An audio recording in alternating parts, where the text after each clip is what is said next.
Jungle.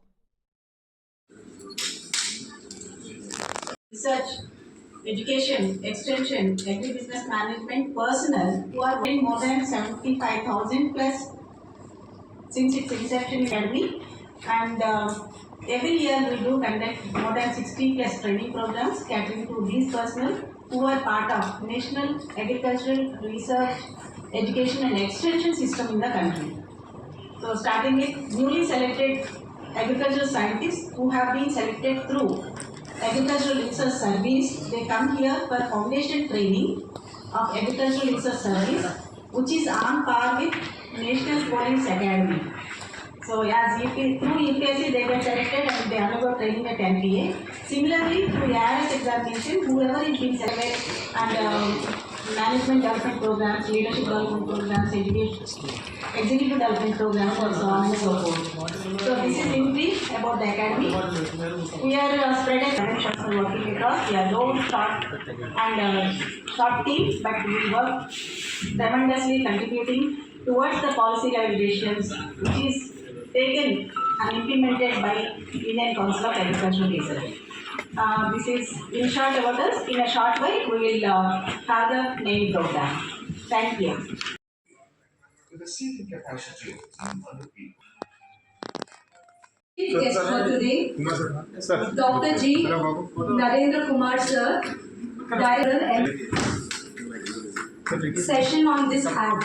And I would also like to thank Dr.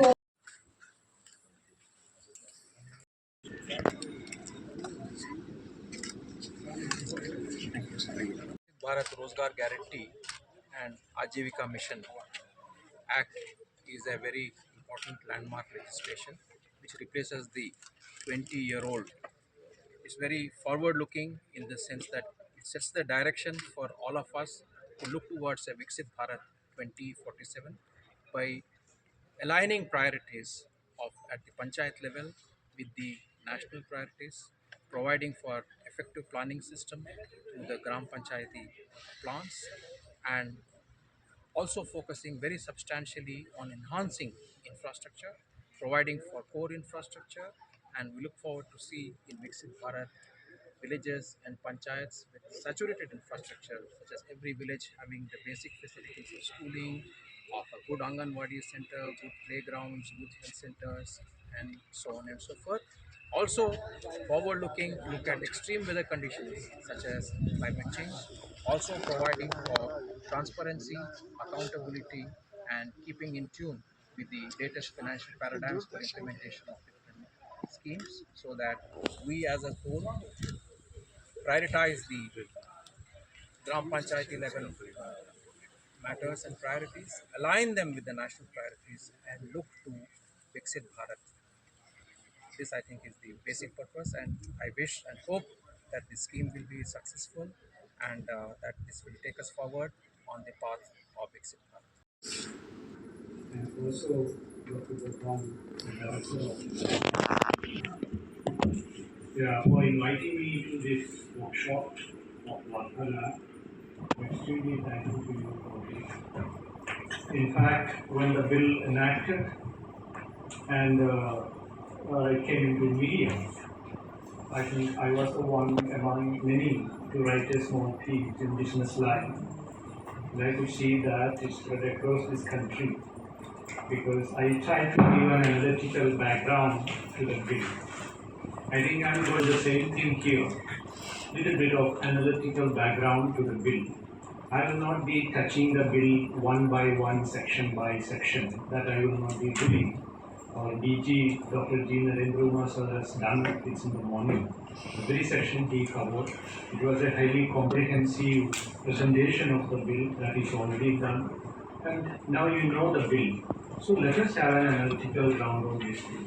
What it talks about and then let me start from Mahatma Gandhi National Rural and Guarantee Scheme.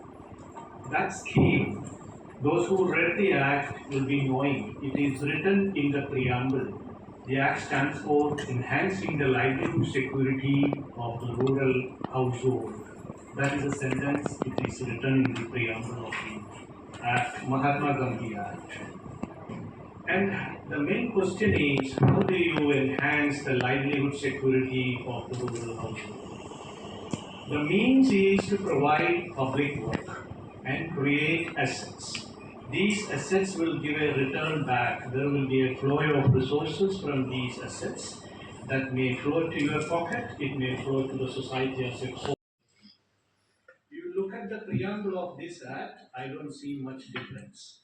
The difference is the livelihood security is put it into a larger rural development framework.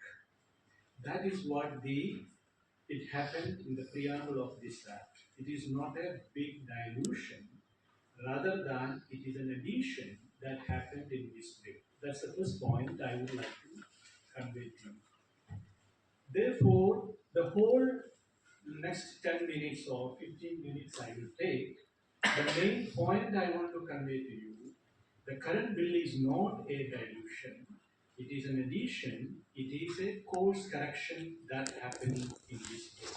That is the main message. So, the Mahatma Gandhi Rural Employment Guarantee Bill, the earlier one, it stood on 3 or 4 important pillars.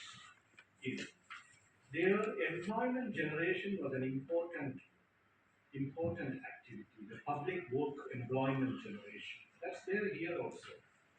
The second one was the asset creation. You can't simply create employment and pay the wages. That may create inflationary pressure in the economy that one should not do. But whatever the employment that you provide must produce a corresponding output.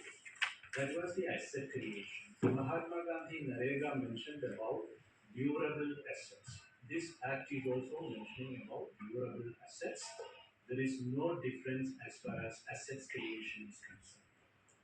The third point is giving importance to the decentralized governance to this country. This act is also giving an importance to the